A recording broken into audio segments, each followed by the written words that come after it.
Yo, what's going on? All right, so I just wanted to jump into a little quick review of the RitFit. I've been saying I wanted to review all my equipment in my gym, and I just haven't done that yet. I am usually super busy with stuff, and so I figured I'd jump on here today and just kind of talk to you a little bit about what I like and don't like about the RitFit. This is the RitFit BLP01, I think the numbers are. It's the hack squat leg press combo. It's not the Gazelle, obviously. It's the first one that they made, which after looking at the Gazelle and reading through some specs and how it all works, and looking up a couple of reviews myself, I don't know that I would even get the Gazelle.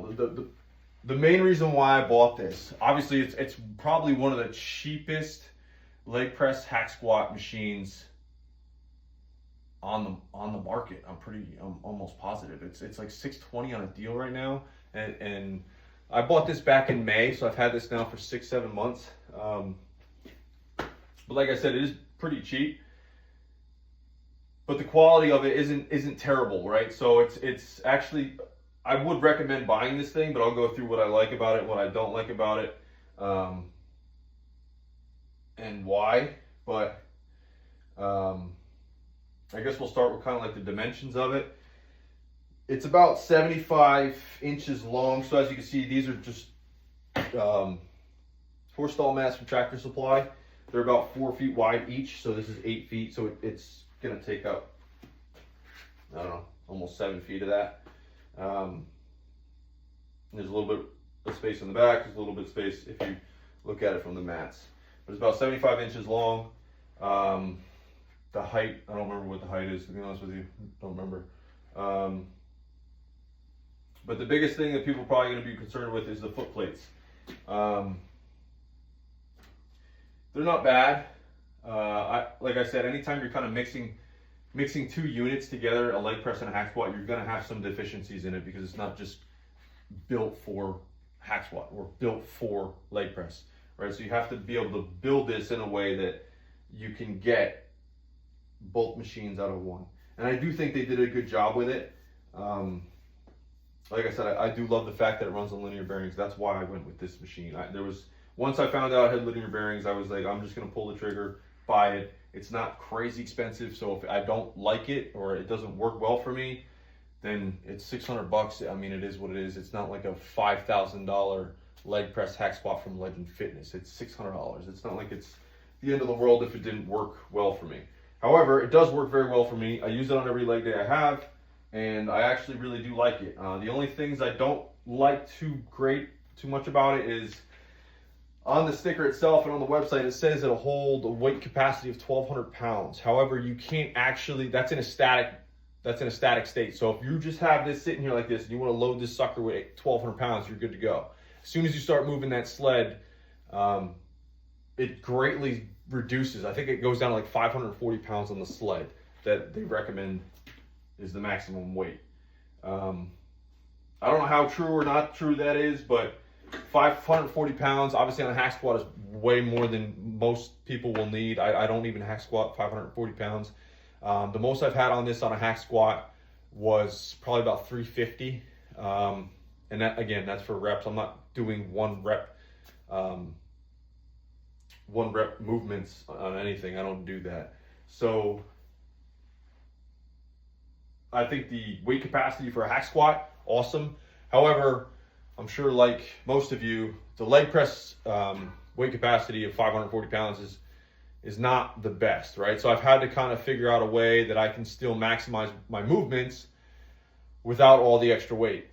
So the most I've had on a leg press, I actually did legs this morning. I had 500 loaded on the weight horns. These are 13-inch weight horns. Obviously, they're 2 inches. They hold Olympic plates. 13-inch weight horns. And again, you can load as much on here as you can fit. I have a lot of bumper plates, so obviously bumper plates are thicker. You can't load as many on there. But I can get 545s on each side with bumper plates and regular steel plates, which is obviously 450 pounds. I believe the sled itself is about 55 pounds. And as far as the movement or the press goes, and then I had a 25 on there. So this morning I had 500 pounds on the sled itself. I always for leg press. I put my band on here, so this is a band from RitFit. This is 60 to 150 pounds. I will put this on here. This does have band pegs. However, I don't use the band pegs because for leg press, you can't really use the band pegs in any sort of fashion that's somewhat set up, easy to set up. I'm sure you can you can double wrap this thing and pull on it forever, but the issue is when you have the band pegs down here, and then let's say you have this on here, this on the band peg, you're not getting any resistance out of that, even at the top of your movement, because unless you're pushing this thing all the way up here with your legs, which no one's going to unless your legs are 10 feet long, the band situation is kind of pointless. But I did have loaded onto it today, like I said, 500 on the sled, and then the band. The way I use my band, I don't use the band pegs. You can use the band pegs on the hack squat though, because you're higher up, right? So if you want to use bands on hack squat, you can actually do that, just because it's on your shoulders, so you have more room on the guide rods for the band to stretch. But I put my band on here. I basically just put it on here. Now, like I said, the recommended weight is 540, so I had 500 loaded on the machine, and this band on there like that, which again is going to give you're already at your resistance, right? So you're probably getting 150 pounds out of this band, which is 650. It's still not the best, obviously, but I don't have any issues with it. It doesn't feel any different. It slides smooth. It doesn't, I don't want to take it to somehow figure out to load this thing with 1,000 pounds, because again, I don't want to get hurt on it, and I don't know if it can support it. It is pretty well made, and it's very sturdy, and it's not going anywhere. But again, I'm not trying to get too crazy over the recommended use weight, because I don't know. I don't want to obviously get crushed by a bunch of weight. But like I said, these are 13-inch weight horns, so whatever you can fit on there, you can fit on there. Right now, it's obviously set up for the leg press. So there's 3 settings on the foot plate here. I only leave it on the highest setting or the 3rd setting or whatever it is, because once you start coming down here, it's angled. So like when you can't get the same range of motion, because you're supposed to keep your heels on the plate if you don't know how to work out. You keep your heels on the plate, and if your toes are above your heels like that, your range of motion is you're gonna be pressing with your toes. And then this one's even crazier. So I'll never use it like that. I don't really know what the point of it is. Sometimes I put it like that to do like calf press on it, because I can put my toes up here and then just get a little bit of a stretch till my foot hits the plate, and then press up again. But I always leave it up all the way up. As far as the pad goes, it's very easy to take out. It's literally just a pin in the back. You pull the pin, take the pad off, and then obviously this would be lowered. And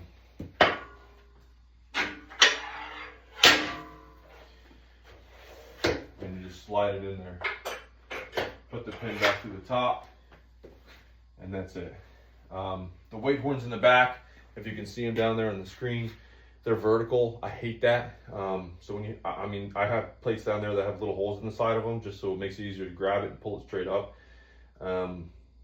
That's the worst way to put plates on stuff, is vertically, because it's a pain to take them off. But it is what it is. They are 2-inch sleeves, so for Olympic plates, I don't know, it is what it is. I wish they came out horizontally somehow, but they don't. So there's the vertical plates on the back. So we went over the band pegs, how I put my bands on. A couple other things I like about it is, for me, the range of motion is great. I'm 6 feet tall, and I get a full range of motion on anything that I'm doing, whether it's reverse hack squats, leg press. Obviously, it's set up for hack squats. I'm going to have to move the carriage up a little bit, but when oh my God, it's super low. When the safeties come out very easily. They'll actually come out without you actually having to open the safeties up. If you just hit them with the hooks that catch the safeties, they'll pop out, which is nice. But as far as the hack squat goes, I will have to bring my feet a little bit higher on the platform, because this platform is only like 23 inches tall or whatever. If it was just a couple inches longer, I could get my whole foot on there, but I like to keep my heels on the plate when I do my hack squats. I don't really care about how wide the plate is, because I don't ever do hack squats really wide anyway. I'm trying to focus on my quads. I keep my legs pretty close together anyway, even on a commercial hack squat or in a regular gym. So I'm not worried about the width. However, the height could be a little bit longer because I have to hang my toes off. I don't have the same the ankle flexion I used to have in my right ankle anymore. Obviously, you want to keep your heel down when you do this. So I broke my ankle and there's a metal rod in there now, so it does kind of mess with my flexion a little bit, but I can still get super deep in the hole, and I can still get a really good range of motion while keeping my heel on the plate, and I'll show you what that looks like. But so again, I just kind of angle my feet a little bit, and as you go down, you want to drive your knees out and just keep your heel on the plate. So as you come down, I can sit all the way down here. This is a really good range of motion for me. The back of my legs are touching my calves, right? And I'm in a pretty good spot. And then when I go up, I just drive up. I don't know if you heard that little creaking noise, which is something new that this thing started making. Like I said, I've had this thing for like 7 months. And I don't know what that is. I don't know if it's something with the linear bearings and the guide rod, the way it's sliding. I don't know if it's something's not completely straight, or why it's making that grinding noise, or whatever that noise is. But that is an issue I just ran into recently. It doesn't affect the way it presses. It doesn't catch it. It still slides very nice. It's just something's clearly off, because I don't think it should make that noise. At least it never used to. So I do have to kind of figure that out. It does come with little clips for the plates, which if you start loading some plates on there, you'll find you do want to use these, because the plates will tend to slide a little bit. And these are not the same size as like a regular barbell, so it's like its own little size. So I keep them up here. As far as the reverse hack squat goes, same concept. You're just facing inward, which is kind of nice to have. I don't usually lift in these shoes. They're very slippery, but you just come up, and again, I would kind of put your feet on like a 45-degree angle, and as you come down, you drive your knees out, and you can get, again, I can get all the way into the hole, and I get a good range of motion. Again, with that creak, I don't know what that is. I don't know why that started doing that. Leg press, to just get to a leg press, all you're gonna do is pull the pin, pull the pad off. The padding itself is pretty thick. I've had, like I said, I've had it for 7 months now, and I don't have any issues with anything on the pad. Nothing's ripped. The padding all works really well. The padding up on the shoulders, you don't feel the metal bar. It is good cushion. It's good pad. It is comfortable in it. And then you just basically put the pop pin back through the pad and into the thing. Pretty easy. Like I said, the foot plate does have 5 adjustments on it, and this foot plate has 3 adjustments on it. I leave the foot plate on the bottom all the way up. For hack squat and leg press, any kind of movement, I leave it all the way up. I don't ever change it. But how you would change it, there's a little dial on this side. You just unscrew it a little bit, pop it. It's like a pop pin. You just unscrew it, pop it, and you can lower and raise the foot plate. I found I get the best range of motion with the foot plate as high as I can get it. This has 3, like I said before, this has 3 settings. This is the setting I only use for leg press, because the next setting down is kind of angled too much. So when I'm coming down, I can't get a full range of motion, because my heels like automatically come off the plate. And this I never use. I might use this for like calf raise and put my toes up high, and then because it's slanted so much, I can get a little stretch out of my calf. But you can, I've done calf, I should have just done it, but I did calf raises this morning. I'll hang my heels off the foot plate of the where you put your feet for hack squats or sit for leg press, whatever. I have my heels off there, and I found that works really well. Or I'll do them on here, and I'll show you how to do that. But for leg press, I always keep it all the way up. So again, I just did hack squats, so the machine's super far away from me. This is obviously not a lot of weight, so I'm just gonna pop it off and ride it down. until I get it to where I want it, and then I can put both my feet up here and take it with both my feet. But something to consider, right? You might have to take all the weight off for you to get it from a hack squat position to where you want to put it for leg press. I don't mind. I mean, obviously in a commercial gym, it's 2 different machines, so you have to unload one and load one anyway. Just stop being lazy with stuff. So I don't really have any issues with that.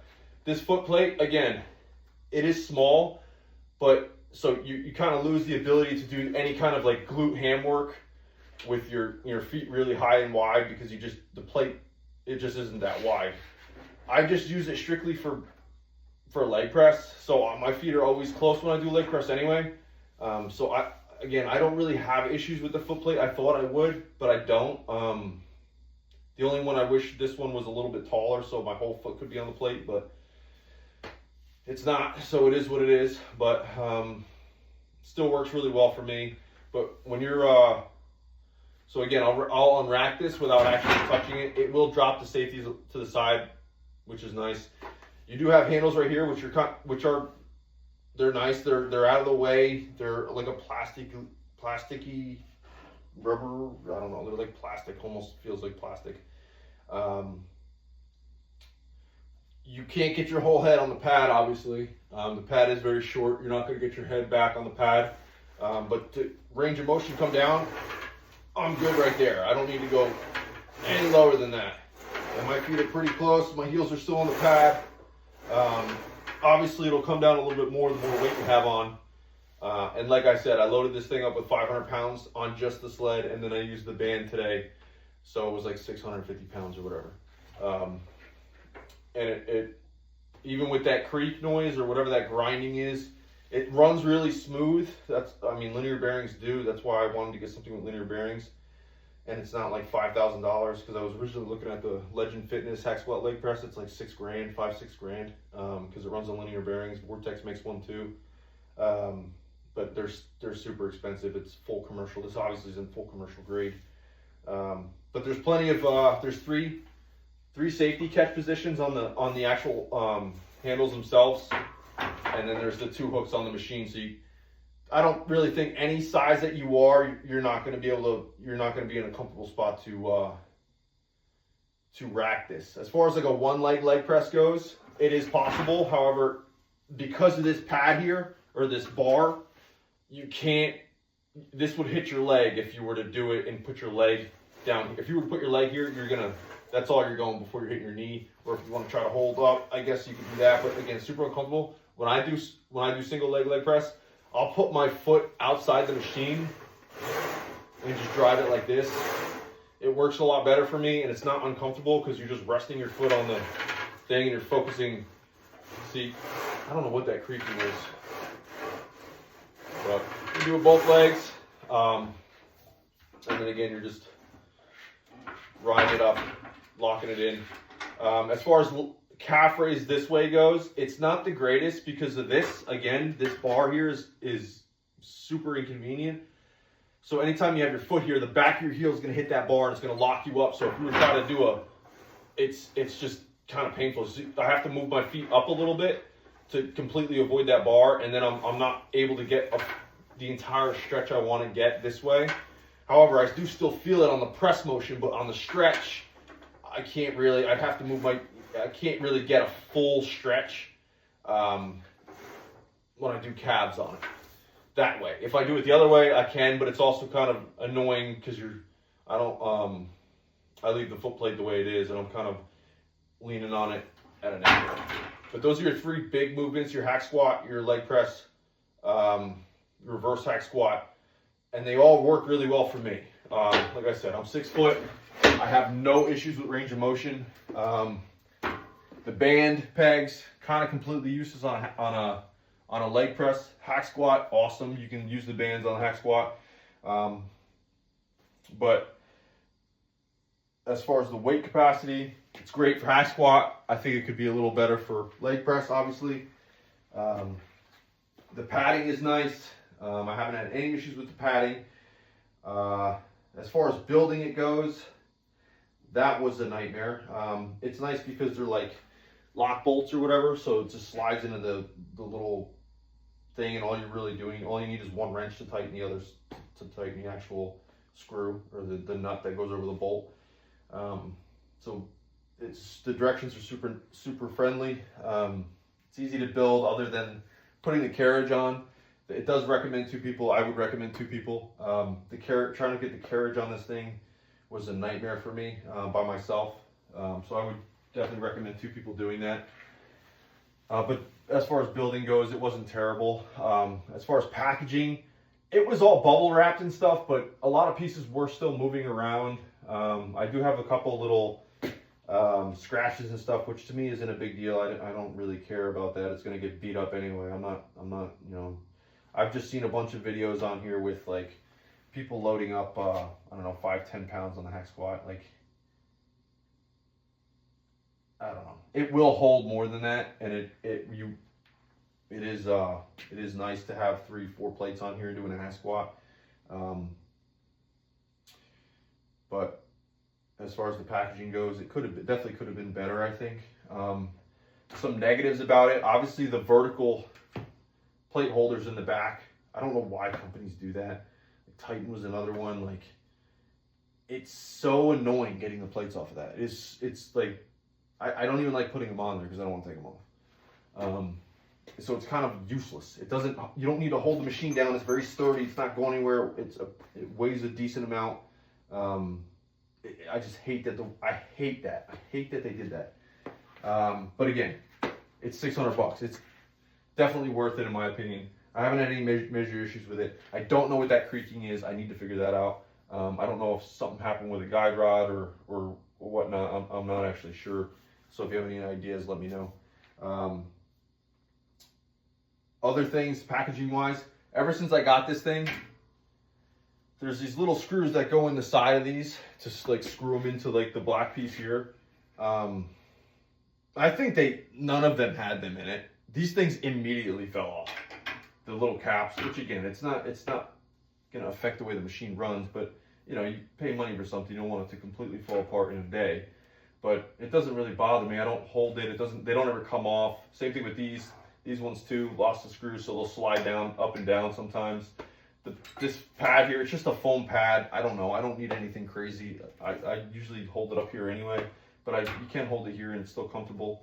But it's like a foam pad here. I haven't any issues with dropping it or slamming it because I don't. I haven't ever just let it slam all the way down, and I don't plan on doing that. If it's doing that, you're probably lifting way too much weight, and you can't. A couple other things. What else do I not completely love about it? These little black catchers, as you can see, this one here is all off. There's these little rubber pieces that stick down from these catches on here just to protect the safeties. That completely ripped off, and they're starting to rip off on the other one. So it's inside the actual tube now. So this slides up and down, and for the most part, I never catch this hook on this rubber piece anymore. It always just goes straight to the metal. It just broke. I don't know. It just completely severed off of there, and it is what it is. But that's pretty much the RitFit leg press hack squat. BLP01. Like I said, I don't know what the issue is with that guide rod, or that it sounds like it's coming from the right side of the machine to me when I'm using it. But that's kind of the breakdown and how my range of motion is. I do think there will be an issue with range of motion depending how short you are. I do think that could be a thing. But for me, every movement I want to do on here is awesome, and it works very well. So if you are looking to get one of these, I would recommend this one, just because it is cheap and it runs on linear bearings. That was my selling point, like I said. And it's smooth. I use Super Lube. I just got it off Amazon. It's just Super Lube. Every once in a while, I'll just spray it on the guide rods just to make sure it's running. It's, running right. I thought it might fix that issue with the creaking, or the grinding, whatever the hell that is, but it doesn't, or at least it didn't. But it still runs super smooth. It just makes that noise, but I can load this thing up with 4 plates, 5 plates, and it still runs super smooth. It doesn't, I haven't had any like actual machine functioning issues yet. A couple of the caps, like same thing, these caps, they fell off. The little nonsense stuff you could tell is like cheaply made. That's how you save so much money on this. Like all this stuff is just cheap. It's just, it all fell. These things, I don't think they ever had, I don't know if they ever even had screws in them. They were never connected to this thing. So when you build this thing, and if you still have that thing on there, I don't know how. All my little screws are gone, completely gone. But the padding is nice, the machine itself is comfortable. I get a full range of motion. Wish you could hold more weight on a leg press, but it doesn't. It will take it up about 7 feet in length, so just be mindful of that. It's only maybe about, I don't know, maybe 3 feet wide, maybe. So I have plenty of room on each side. The weight horns are obviously underneath the machine, so it's not sticking out any longer than the machine is width itself, which is good and bad. One, it's not going to take up as much room, but two, you obviously can't load any more weight on it. So once you max these things out, which again, like I said, if you have bumper plates, you're going to get less bumper plates on there because bumper plates are thicker. If you have the metal plates, then you'll get more on there because they're not as thick.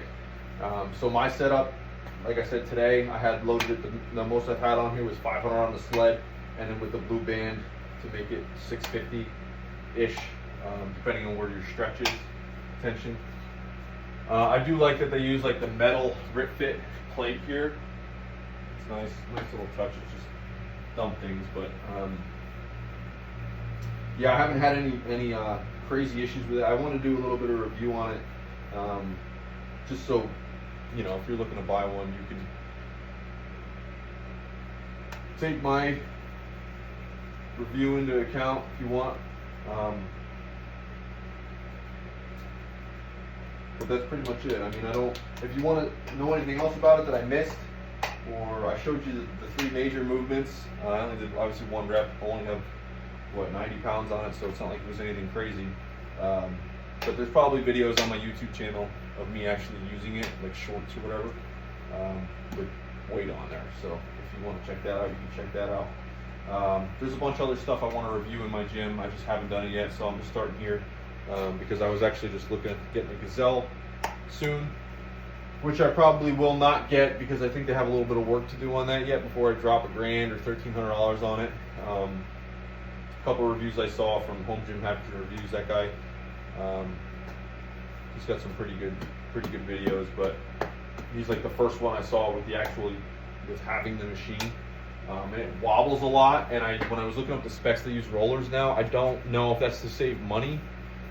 It looks like they went commercial grade in a couple other areas, like the foot plate. They made the foot plates bigger, wider, which is all nice and good and everything, but the whole reason I bought this was for the linear bearings. I don't want a roller system, so I don't know that I'll buy a Gazelle, but I don't know, we'll see. I do want to potentially upgrade this one a little bit to get something more commercial in a sense that it can hold more weight. Because like I said, this can hold 1,200 pounds, but that's on a static movement. You just static, it's just sitting there. You load 1,200 pounds on it, that's nice. But if you're moving, I think they recommend like 540, and that's just, leg pressing 540 is just not enough weight. But you make do, you know, you slow your movement down or whatever you have to do, and you make do with what you have. But all in all, I would 100% recommend people buy this. Just because of the price. It runs on linear bearings, and for me, I've had no issues with it, other than like the cosmetic shit, like these caps falling off. But I don't know what that issue is with that creaking. That I'm gonna have to find out, because that could be a game changer. But the machine itself runs great. Like I said, I had 650 on there today, and even with that creak thing or whatever, it doesn't affect the way it slides. It runs on the guide rods. It still runs super smooth. Get yourself some super loops to take care of it. Make sure you always check it to make sure nothing's coming loose or you got all your bolts tightened. But that's pretty much it. Like I said, if you want to see anything else, or if you want any more information on this, I was just getting a lot of questions on this, whether or not it's worth buying. Yeah, it's worth buying it. It's super cheap, and it works super well, at least for me. So that's it. Thanks for watching. So I try to keep this a little bit short, but it's a little bit longer. All the specs and everything are obviously on RitFit.com. So if you just go on to RitFit, look up the BLP01. It'll give you all the measurements, all the specs, load capacity, weight capacity, all that good stuff. But that's my little take on it. So thanks for watching.